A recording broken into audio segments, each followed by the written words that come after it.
Good morning from New Zealand. Is it a good morning, Martin? Judging by your nose attire, I'd say not. What was all that about? Oh my God! I'm glad that you had some Glenfiddich in the house, because that has taken the edge off what was a dreadful 90 minutes of football. We had I'm struggling to process that game and how bad that was. just I'm lost for words. I'm lost for words as well. Can we go to the? I'm trying to think of some bright spots. The best one. What was his name? The ref. Mike Dean. Yeah, he blew the whistle at the end. That was good. Yeah. Oh, thank God. That was brilliant. Yeah, I thought the way he blew the whistle was brilliant. Yeah, we'll drink to Mike Dean for that one, for putting us all out of our misery. And to be honest, actually, Pope had a good game. Pope had a good game. No silliness there. Tarky was okay. Yeah, but my God, we couldn't pass water. We couldn't pass water. Martin, if any of those players had gone into a Bangkok brothel with a crisp $100 note stapled to their bell ends, they still couldn't score. Oh, they come out with $200 on their dick. We just never looked like scoring. Oh.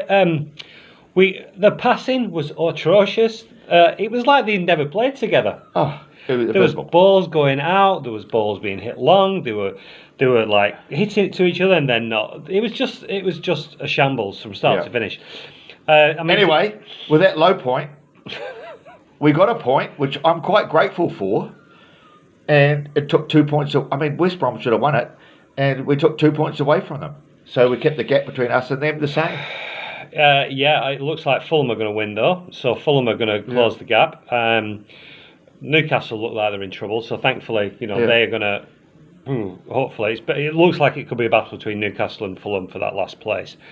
I think Fulham will stay up. Actually, we'll work their way out of it, and that'll be one of the next 5 or 6 that will end up joining West Brom and Sheffield United. That's my pick. We need some more whiskey, mate. Yeah. All right. Anyway, the guys get a week off now, so. We heard from the manager, and the excuses were that they're tired and all this kind of stuff, no mental sharpness, so there shouldn't be any excuses next week. Yeah, okay, well, let's forget about that one and move on. Yeah, all right. Up the Clarets. Bye, mate. Bye. Evening, Clarets. West Brom post-match. How to react to that? My God. I wasn't going to do one because I'm not really sure how you react to something with very little happened. Abysmal performance. Result. It's not the end of the world. It's still a point looking at it positively, which I tried to do. But it should have been 6 points over the last 2 games, especially coming off the back of the Palace away. I thought that was going to have the same impact that Leicester did last year, where, beat them and go on a good run to the end of the season.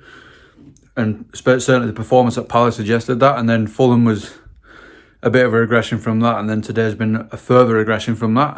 That's what's worrying for me, is that performances seem to be going backwards a little bit. And I get it, because, if anything, that bench showed how weak and threadbare the squad is. We already knew that, but it sort of pointed it out to us, didn't it, really? So what can Daesh do with that? There's no one on the bench can come on and make a positive impact on the game. Can't change the system, not that he ever does, but he couldn't do anyway. I think everyone could predict that starting 11 every week. We know who it's going to be. Barnes has got injured. On top of that, Goodmanson, Brady, so we have got these injuries. And I haven't seen any post-match from Daesh, but I know he's going to say something like tiredness, number of games, thin squad. It's all true, but as a club, so it's not just his fault, but as a club, this shouldn't have been addressed. It should have been identified early that the squad is thin, and it should have been dealt with, and it hasn't been, which is obviously, for me, the cause of this. I just hope it's not a mid-season slump. I hope that this regression gets dealt with and nipped in the bud. I don't think we're in danger of going down, but for me, it was a bit concerning because West Brom looks like they were the ones that weren't in the relegation zones, and we were. And and it shouldn't have been that way. So hopefully this regression can be addressed before it becomes an issue, because it could be. And we come out fighting over the next few weeks, because it's been a bit poor last 2 games. 2 points from 2 easily winnable matches for me. Not quite good enough. Hi folks, well, what can we say about the West Brom game? Absolutely awful. Worst performance all season. We'll never play worse. I appreciate the conditions were shocking, and we were up against a team that defend well and stuff and well organised. But some of our passing was atrocious. We have got a long injury list, and that's got to be taken into consideration. We've just got to pick ourselves up and go for Tottenham. Now it's going to be a battle, but we've just got to give it our best shot and hope for the best. But I think we're looking over our shoulder a bit now. With Fulham on the march a bit, so we need to keep picking up points. I thought we defended quite well, but our passing was atrocious. It's something I need to work on in training and stuff. But yeah, I think it was a case of too many games. It's caught up with a lot of them, a lot of injuries. Not making excuses, but it's just what it is. It's just we just got to go again for the next game. See what happens. But just need to show more composure in the ball. I do think we should have had a penalty. Because if gave it's the same rules as the red card that was given. His arm was out. It was the same with that penalty. So for me, that was a penalty. So yeah, we were unlucky in that sense. But on the balance of the game, you could argue we were lucky to get a point because West Brom had the better chances. We'll go again, and let's hope for a better result next time. Thanks, guys. See you. Hey, on Clarence! How we doing? Anti-football, eh? Whew, no deal. I tell you what, normally I give it a bit of time, after game and calm down and gather my thoughts, but this is straight after that game, and as you can probably tell, I've been tearing my biggin' hair out. Jesus Christ, what a shower of shit that were! Eh? Oh, bloody disgusting with that performance. Oh dear, 10 men! 10 men and we were bloody hanging on for a biggin' drawing end.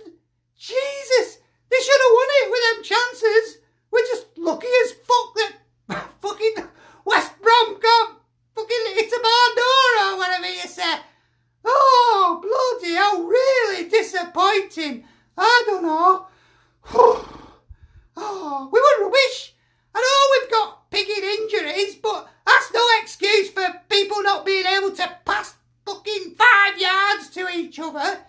We were just, but even before 10 men, we just weren't at it. That performance was up there, well, down there, with early season performances. That were a repeat of that form, and we don't want to be going down that road. Oh no, we're not out of it yet. Oh, Jesus. Oh, what a load of shit.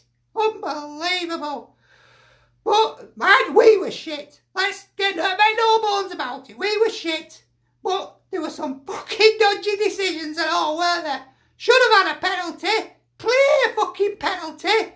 What's that fucking bold clown doing? Oh, first game back, he gets a Burnley game, doesn't he? That fucking idiot, Dean. Oh, I don't know. You can see why people get pissed off with him, can't you? Alright, we won't go as far as to bloody send death threats, but, it's only football at the end of the day, but fucking hell, he's an idiot. He doesn't help himself, does he? Unbelievable. Oh, the damn ball, when bloke puts his arm out, that's the rule, isn't it? If you put your arm out, make yourself bigger, and ball it's your arm, it's a penalty. That's exactly what he did. Oh, well, to be fair to Dean, VAR didn't even pick it up. What the fuck are they doing there? With their feet up, having a brew, not fucking watching game? Jesus Christ, what's the point of bloody VAR if you're not going to fucking find penalties like that? Oh, but you know, we shouldn't have needed that anyway. With bloody, you know, we're against 10 men. But, you know, I suppose Darshall said that, won't it? Oh, it's hard, isn't it, with 10 when they get 10 men and they park more salt men behind ball. But that's no excuse for them having all best chances at game. They could have had 2 or 3 through 1 hour goal. Unbelievable. Oh, I'm fucking fuming. I need a big drink after that. Whew. But hopefully we've got enough in bank. What do we need now, like? Point a game or something, isn't it? If we get a point a game to end the season, we're safe. And we've been averaging that just about up until now. So, fingers crossed, we'll be right, hopefully. Well, they don't make it fucking easy for us, do they? Drive me to piggy bottle, they do. Bloody hell. Alright, Clarence, I'm going to have to go for a fucking penny and a half now and calm the fuck down. Take care of yourselves. Sarah! Anti-football! Anti-football! Anti-football!